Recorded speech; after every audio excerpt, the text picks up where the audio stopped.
ආයුබෝවන් සියලුම දෙනාට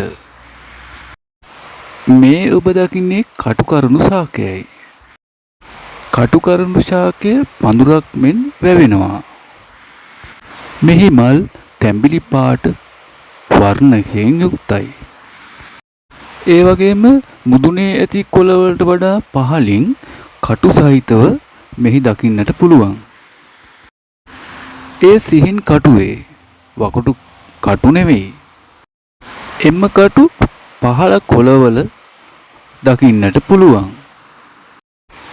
කටුකරුණු ශාකයේ කොටස් සර්පදෂ්ට කිරීම හා ගෝනුසු ප්‍රහාරවලදී යොදා ගන්නවා කියලා සඳහන් වෙනවා.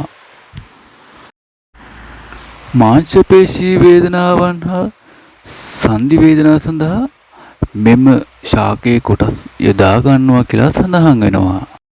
ආහාර ජීර්ණ පද්ධතියේ වනතුවාල සඳහා මෙම ශාකයේ කොටස් බෙහෙත් සඳහා යොදා ගන්නවා කියලා සඳහන් වෙනවා.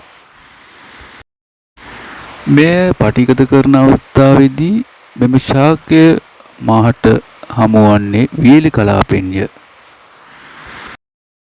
කර්කශක දේශගුණයට හොඳින් ඔරොත්තු දෙනවා. මෙම කොළ කොටා දද කුරුලෑ වැනි රෝග තත්ත්වයන් සඳහා ආලේප කිරීමෙන් සුවයක් ලබා ගන්න පුළුවන් කියලා සඳහන් වෙනවා.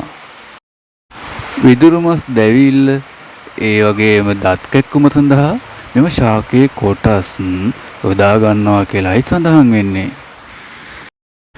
කටුකරුණු ශාකය වෙනත් සත්වයකට එහෙම නැත්නම් වෙනෙක් සත්වයකට විස සහිතයි කියලා සඳහන් වෙනවා. ඒ කියන්නේ වෙනක් සතෙක් පළවා හරින්න සඳහා මෙම ශාකය යොදා ගන්නත් පුළුවන් කියලායි කියවෙන්නේ. මේ ශාකය දිලීරනාශකයක් හැටියටත් ක්‍රියා කරනවා කියලායි සඳහන් වෙන්නේ. ඒ වගේම විස බීජ නාශකයක් හැටියට කටුකරුණු ශාකය යොදා ගන්නවා කියලා මේ සිංහල වෙද ක්‍රමයට සඳහන් වෙනවා. උණ සෙංගමාලය වැනි රෝග තත්ත්වයන්ට මෙම ශාකයේ ගුණ ඉතාමත්ම ඉහළයි කියලා සඳහන් වෙනවා.